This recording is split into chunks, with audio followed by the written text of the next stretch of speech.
चाहे वो रूस और यूक्रेन का युद्ध हो, चाहे वो इजराइल और ईरान का युद्ध हो, तो बैकग्राउंड म्यूजिक में गिटार लिए खड़ा अमेरिका ही क्यों दिखता है?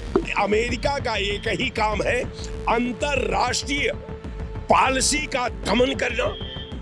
मैं मोदी जी का करियर बर्बाद कर दूंगा, जिसके 2 दिन बाद वो वीडियो सोशल मीडिया से गायब कर दी। जो ट्रंप कहेंगे वही आर्थिक नीति होगी, वही अंतरराष्ट्रीय नीति होगी। तो तत्काल मोदी जी का इस्तीफा लेकर, मतलब राय साहब, आप कह रहे हैं कि भारत की सेना अमेरिका के ट्रंप के हिसाब से चल रही है? मोदी जी ब्लैकमेल हो रहे हैं। उनको समझना चाहिए कि मोदी जी कितनी नीचता पे उतरेंगे।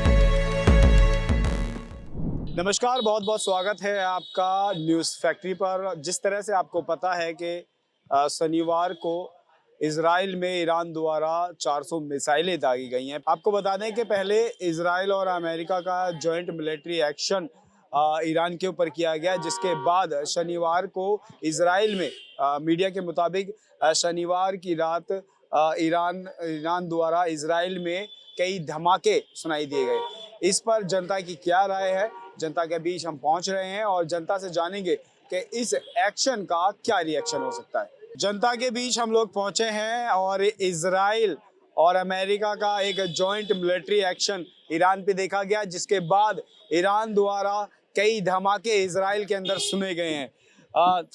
राय साहब, ईरान द्वारा इजराइल में कई धमाके, गिनती की बात करें तो 400 धमाकों की मीडिया रिपोर्ट आ रही है। किस तरह से देखते हैं, जबकि इजराइल के कुछ ही दिनों पहले मोदी जी और इजराइल के जो पीएम है उनकी तस्वीरें सामने आई थी, तो क्या ऐसा लगता है कि कहीं ना कहीं मोदी जी का भी हस्त से भी इस एक्शन में था? क्या भारत भी इस एक्शन में सम्मिलित है, अमेरिका, इजराइल प्लस भारत? देखिए, ये एक तर्क की बात है। संदर्भ का, अगर पूरे भौगोलिक परिदृश्य का जब आप अवलोकन करेंगे तो आप ये हवाला उसमें डाल सकते हैं कि साहब, हो सकता है कि भारत की भूमिका इस प्रकरण में है, लेकिन वास्तविकता ये है कि हमें नहीं पता। मैं ये सोचने को किसी तरह से बाध्य हूं कि भारत की भूमिका उस संदर्भित जो वहां का वातावरण है दोनों देशों के बीच का, अमेरिका को लेकर के, इजराइल को लेकर के, भारत को लेकर के, जो वहां बम्बार्ड की घटना शुरू हो गई है, ये निश्चित जो है अंतरराष्ट्रीय नीति पर हमला है। और ये आप मत मानिए कि चाहे ईरान का इजराइल पर हमला हो और चाहे इजराइल का ईरान पर हमला हो, आग तो आगे होती है साहब, वो तो उसका एक ही स्वभाव है, जलाना। और वो आग जो है सुलग गई है। अगर ये आग यूं ही सुलगती रहेगी, न मंजिल रहेगी न बस्ती रहेगी, कुछ नहीं रहेगा। निश्चित तौर पर मैं आपके चैनल पर ये कह सकता हूं कि मैं नहीं समझता कि जो भारत की कूटनीति का जो इस समय वर्तमान सरकार द्वारा संचालित नीति बनी हुई है, ये अंतरराष्ट्रीय, अगर इसका लेवल पर, इसके मानक पर हम अगर अवलोकन करते हैं तो आप खुद मने राइटर भी हैं आप लोग, एक मजबूत एंकर, अनुभवी एंकर है। निश्चित तौर पर आप हमारी भावना को समझते होंगे कि भारत की जो इस समय वर्तमान अंतरराष्ट्रीय नीति है, जो आदरणीय मोदी जी द्वारा संचालित होती है, ये नीति जो है कूटनीति के क्षेत्र में, राजनीति के क्षेत्र में, सामरिक व्यवस्था के क्षेत्र में, दुनिया के भारत के मानक पर पहचान के क्षेत्र में निश्चित तौर पर ये प्रभावित हुआ है। इसमें कहीं कोई दो राय नहीं कि इन्होंने जो वर्तमान जितने प्रधानमंत्री, नेहरू जी से लेकर के डॉक्टर मनमोहन सिंह तक रहे, वो कूटनीति का पैरा अंतरराष्ट्रीय मंच पर दूसरा था। कूटनीति की बात आपने की, मोदी जी नेतान्याहू से मिले, जिसके बाद ये फायर ब्रांड एक्शन हो गया, धमाके ही धमाके, इजराइल की तरफ से, अमेरिका की तरफ से ईरान पर, फिर ईरान की तरफ से इजराइल पर। तो क्या लगता नहीं है कि इसमें कहीं ना कहीं जो कुछ मासूमों की भी जान गई होगी। 400 अगर धमाके हुए हैं तो मासूमों की, कितने मासूमों की जान गई। ये समझौते आपस में बैठकर भी हो सकते थे। देखिए, कारण ये है ना कि अमेरिका एड भारत को आप जोड़ लीजिए और वहां का इजराइल को जोड़ लीजिए। हम नहीं समझते अमेरिका का एक ही काम है अंतरराष्ट्रीय पॉलिसी का दमन करना। अंतरराष्ट्रीय स्तर पर अमेरिका का जो परसों का अमेरिका सरकार की जो भूमिका है वो सीधे सीधा डिक्टेटरशिप में चलती है। वो केवल दमन की राह पर अंतरराष्ट्रीय नीति का दोहन कर रहा है, उसको चकनाचूर कर रहा है। पॉलिसी सब तार तार हो चुकी है। अब जो ट्रंप कहेंगे वही आर्थिक नीति होगी, वही अंतरराष्ट्रीय नीति होगी, वही विश्व बैंक की नीति होगी। तो अब आप समझने का प्रयास करिए कि निश्चित तौर पर मैं आपके चैनल पर कहता हूं कि भारत का जहां तक उस घटनाक्रम में भूमिका है तो मुझे नहीं मेरे संज्ञान में ये नहीं होता कि जो इनकी अंतरराष्ट्रीय पॉलिसी है, आज जो उस पॉलिसी में प्रधानमंत्री की जो जागरूकता है, जो नैतिक उनकी जिम्मेवारी है अंतरराष्ट्रीय नीति के तहत, हम नहीं समझते कि ये इस पूरे घटनाक्रम में जो भारत का आज नेतृत्व है वो कहीं से किसी एंगल से न उसमें इन्वॉल्व हो सकता है न उसके संज्ञान में है। ये अलग बात है कि हमारे प्रधानमंत्री जी वहां गए, उनके साथ मिले, वहां अमेरिका भी था, ये भी थे, वो भी थे, लेकिन मैं नहीं समझता कि ये जो घटना घटी है केवल अमेरिका की क्रूर नीतियों का देन है। आज इस नीति का निश्चित तौर पर इसका विरोध होना चाहिए अंतर्राष्ट्रीय मंच पर, इसलिए कि अगर यही नीति वो अपनाता रहा तो दुनिया को दमन करके और वो अपने बॉस बन जाएगा। निश्चित तौर पर जो काम वो कर रहा है ये विश्व नीति के लिए घातक है, ये दुनिया के लिए घातक है, ये सिस्टम के लिए घातक है, अंतरराष्ट्रीय पॉलिसी के लिए घातक है। इस नीति का विरोध होना चाहिए। हम समझते हैं कि भारत सरकार को इस पे संयम बरतना चाहिए, इसको अमल में लाना चाहिए। अमल में ला करके जो भारत की जो पुरानी अंतरराष्ट्रीय नीति है उसका अनुकरण करते हुए जो कूटनीति का अलग से पैरा इसमें ऐड करेगी उसको बहुत संभल करके ऐड करने की जरूरत है। नहीं तो भारत सरकार की एक गलती देश के लिए भी नुकसानदेह हो सकती है। तो मैं प्रधानमंत्री जी से आपके चैनल के माध्यम से इतना कहूंगा कि अंतरराष्ट्रीय नीति में जो भारत की भूमिका है, जो प्रधानमंत्री की रिस्पॉन्सिबिलिटी है, जो भारत की परंपरा है, हमारा हमेशा अंतरराष्ट्रीय मंच पर भारत का एक नेतृत्व का आभा लग रहा है।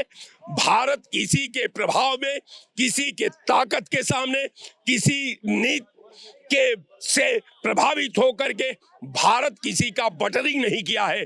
भारत अपने मुस्तैदी पर, अपने ताकत पर, अपने सामरिक शक्ति पर भारत को दुनिया के मानक पर पटल पर रखा है। मैं निश्चित तौर पर प्रधानमंत्री से आग्रह करूंगा कि तमाम जो हमारे अतीत की नीतियां हैं उसको गंभीरता से लें। अब वर्तमान में जो उनको फैसला लेना है, लेकिन फैसला वर्तमान में वो भविष्य को सोच कर ले, नहीं तो ये भारत के लिए घातक बन सकता है। अच्छा राय साहब, जिस तरह से देखा गया है कि इंडिया पाकिस्तान के जब युद्ध हुआ और फिर पाकिस्तान ने सरेंडर किया, फिर बंटवारा हुआ, ठीक है, उसके बाद बहुत से देशों के साथ स्थितियां ऐसी गंभीर हुई कि युद्ध पर बात आ गई, चाहे वो पाकिस्तान हो, चाहे वो बांग्लादेश हो, चाहे वो चीन हो, लेकिन बातचीत से, समझौते से वो युद्ध स्थगित कर दिए गए, ख़त्म कर दी गई वो चीज़ें, समझौता हुआ। लेकिन फिर जब से अमेरिका और भारत की नज़दीकियां बढ़ी हैं तो कहीं ना कहीं हमारा देश जो है वो पाकिस्तान से भी युद्ध किया। हालांकि बातचीत के दौरान भी वो चीज़ें समझौते में तय हो सकती थी, लेकिन युद्ध की स्थितियां बढ़ गई। और अगर वर्ल्ड वॉर की बात की जाए तो चाहे वो रूस और यूक्रेन का युद्ध हो, हो, चाहे वो इजराइल और ईरान का युद्ध हो, तो बैकग्राउंड म्यूजिक में गिटार लिए खड़ा अमेरिका ही क्यों दिखता है? आपको तो ये पता होना चाहिए कि जिस सीज फायर को लेकर के, जिस पाकिस्तान के हमले को लेकर के हमारे प्रधानमंत्री क्या क्या नहीं देश को विश्वास में लेने के लिए लिया कि मैं सीज फायर कर दिया हूं, मैं पाकिस्तान को मिटा दूंगा। गोदी मीडिया कराची को भी भारत के सेना के हवाले कर दिया। जो पाकिस्तान के जो महत्वपूर्ण ठिकाने थे सबको भारत की सेना के हवाले बता दिया। आज जब सुबह हुआ तो पता चला कि कहीं कोई सेना के हवाले नहीं है। उसी वक्त शाम को बयान आता है ट्रंप का कि भारत ने क्या किया है, सीज फायर तो मेरे आदेश पर हुआ। कौन सेना की? अमेरिका की नहीं, भारत की सेना की। किसके आदेश पर? ट्रंप के आदेश पर, अमेरिका का शासनाध्यक्ष के आदेश पर भारत की सेना। मतलब राय साहब आप कह रहे हैं कि भारत की सेना अमेरिका के ट्रंप के हिसाब से चल रही है? हम नहीं कह रहे, ये ट्रंप ने कहा है। चूंकि ट्रंप की भावना को उससे पहले प्रधानमंत्री व्यक्त कर चुके हैं कि हम सीज फायर किए हैं पाकिस्तान पर। आज अब अमेरिका से ये बात अमेरिका के जानकारी में गई तो ट्रंप ने एक बार नहीं कहा, 28 बार कहा, 28 बार कहा। उसी को राहुल गांधी कह रहे थे कि अगर ट्रंप ने नहीं कहा है तो ये प्रधानमंत्री क्यों नहीं हाउस में खड़ा होकर कहता है कि ये ट्रंप झूठ बोल रहा है, ये सीज फायर मेरे आदेश से हुआ है। लेकिन प्रधानमंत्री आज तक कंठ नहीं खोले। तो इनकी नीति के बारे में तमाम भाजपा के हमारे बड़े बड़े वक्ता हैं, विदेश नीति के बारे में ज्ञाता भी है, विदेश नीति को नजदीक से देखते भी है। वो अलग से अपनी बात बताएंगे। लेकिन एक बात मैं जरूर कहूंगा कि सरकार को अमल करने का वक्त है। अंतर्राष्ट्रीय लड़ाई है। अंतर्राष्ट्रीय लड़ाई को अगर भारत के मोमेंट में, भारत के वर्तमान में, भारत के भविष्य में अगर कोई फैसला लेने से पहले मैं प्रधानमंत्री से हाथ जोड़ करके आग्रह करता हूं कि अपने सारे पूर्व के जितने भारत के प्रधानमंत्री रहे हैं उनका कालखंड का अवलोकन जरूर करें।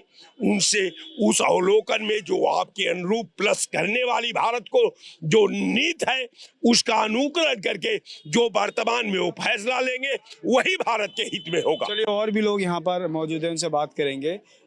इजराइल और ईरान का युद्ध चल रहा है, इस युद्ध को किस तरह से देखते हैं? और कहीं ना कहीं नेतान्याहू से पीएम मोदी की भी मुलाकात हुई जिसके बाद ये एक्शन बहुत बड़ा ईरान द्वारा लिया। देखिए, आज देश और विश्व की स्थिति बड़ी गंभीर है।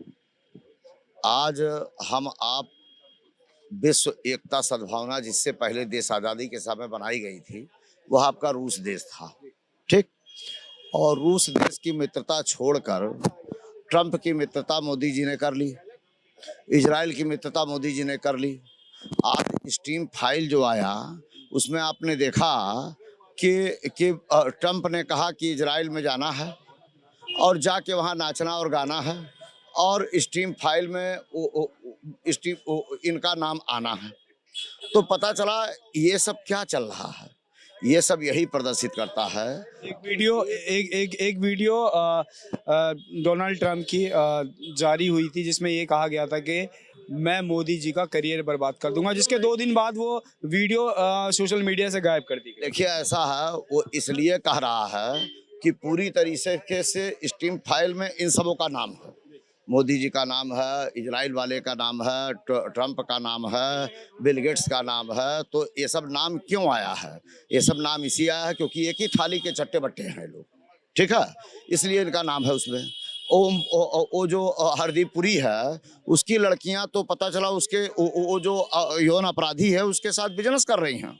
80 करोड़ या 85 करोड़ मीडिया में दिखाई दे रहा है कि ये कमाई है उससे। कहाँ से कमाई? दिल्ली में लड़कियां गायब हो रही हैं, भारत में लड़कियां गायब हो रही हैं। हो सकता है इसी के हिस्से हो ये लोग।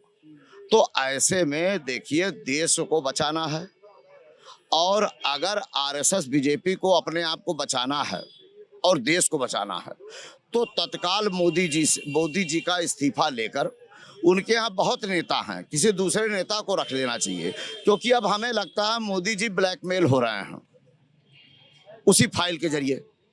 इसीलिए भागे भागे इजराइल गए, इसीलिए भागे भागे जो ट्रम्प कहता वो करते हैं। तो आखिर अगर देश का प्रधानमंत्री ब्लैकमेल होगा तो देश की स्थिति क्या होगी, यह एक सोचनीय विषय है।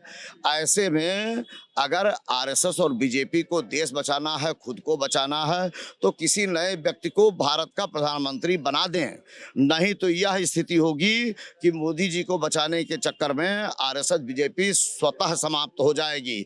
जैसे महाभारत में आपने सुना था कि बर्बरिक से श्री कृष्ण भगवान ने पूछा कि ऐसा है तुम किसका साथ दोगे, तो वो कहे हारे का सहारा। तो हारे का सहारा बनेंगे, न्याय का सहारा नहीं बनेंगे। बस उनका गला काट के ऊपर पीपल पेड़ पर लटका दिए थे कि ऐसा महाभारत पूरा देखो।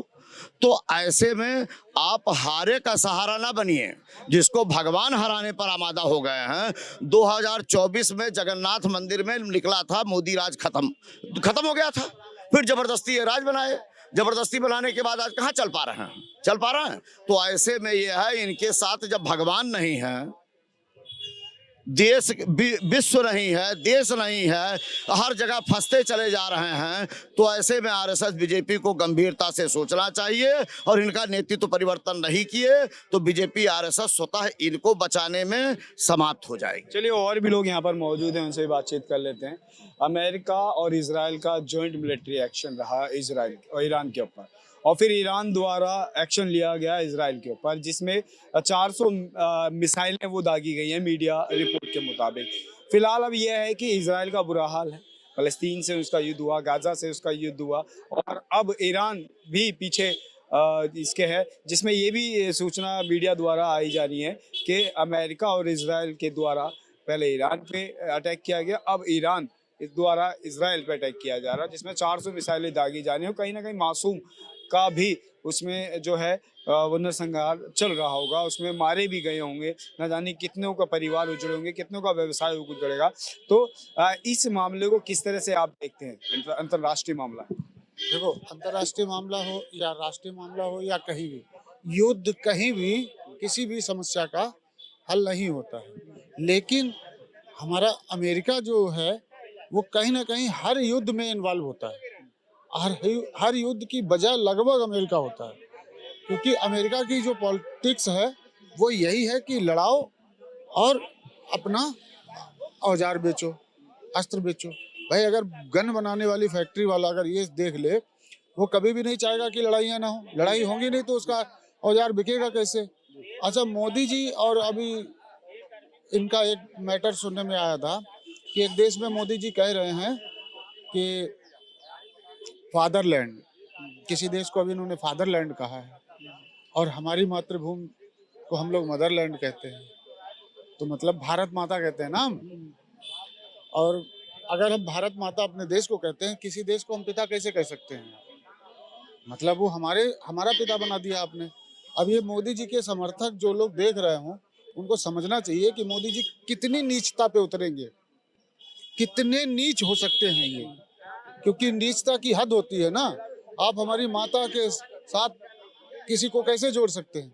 भारत माता है हमारी, हमारा देश, हम इसको भारत माता के रूप में देखते हैं।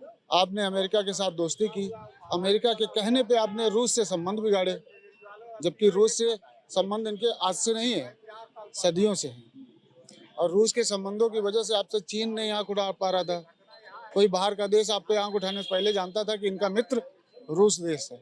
आपने रूस से तेल लेना बंद कर दिया अमेरिका के कहने पे। आपको सोचना चाहिए, देश की नीतियां अगर बचानी है, आप विश्वगुरु बनते हो।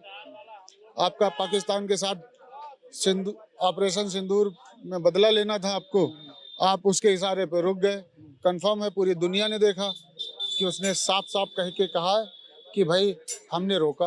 कहीं ना कहीं आपका ये कहना है कि ट्रंप का आदेश पे ही मोदी जी घूमे फिर रहे हैं। हाँ बिल्कुल, ऐसी दोस्ती किस काम की भाई, ऐसी दोस्ती किस काम की जो हमसे कहे कि तू, मतलब कुत्ता वाली बातचीत हो गई ना, तू कहे तो भौंकूं, तू कहे तो काटूं।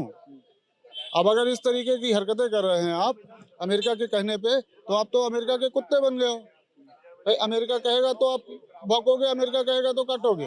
देश के प्रधानमंत्री को आप कुत्ता बता रहे हैं, मुकदमे हो जाएंगे, जेल चले जाओगे। नहीं, हम देश के प्रधानमंत्री को नहीं, हम उस हरकत को कहते हैं कि जो किसी और के कहने पे चलता हो। अगर किसी और के कहने पे चले तो हमको भी कहा जाएगा कि भाई हमारे अंदर विवेक नहीं है। हमारे अंदर जितना दिमाग सबके अंदर, उतना दिमाग हमारे अंदर है, उतना ही दिमाग होना चाहिए आदमी के अंदर। और उस व्यक्ति की बात कर रहे हैं आप जो दूसरे देश को कह रहे हैं फादरलैंड। किसी को आप हमारी माता का हस्बैंड बता रहे हो, भारत माता है ना हमारी, और अगर किसी को फादरलैंड बता रहे हो तो आप क्या कहना चाह रहे हो? लोग देख ही रहे हैं ना ये बात। तो आप बड़े अक्षरों में जहाँ जाते हो उसी की हो जाते हो, ठीक बात है, लेकिन यार किसी को भारत का पिता तो नहीं बताओगे आप। किसी देश को अगर फादरलैंड कह रहे हो, हम भारत माता कह रहे हैं, तो आप क्या साबित करना चाह रहे हो? तो देखने वाली बातें हैं ना। तो अगर अमेरिका के कहने से आप चलते हैं कि आपके पास क्या कमियां हैं, विश्व गुरु बनने की बात कर रहे हो ना आप, तो विश्व गुरु कैसे बनोगे? दूसरों के इशारों पे चल के? इस तरीके से विश्व गुरु थोड़ी बनता है। चलिए, ये पब्लिक रिएक्शन था जो अमेरिका इजराइल के जॉइंट एक्शन को लेकर जो ईरान में किया गया। ये पब्लिक रिएक्शन था उन लोगों का जिनका कहना है कि कहीं ना कहीं मोदी जी ट्रम्प के इशारे पे घूम रहे हैं, ट्रम्प के इशारे पे ही कर रहे हैं। उनका नेतन्याहू से मिलना, अमेरिका दौरा होना, फिर इजराइल का दौरा होना, कहीं ना कहीं इन सब के पीछे मोदी जी के पीछे ट्रम्प का हाथ है।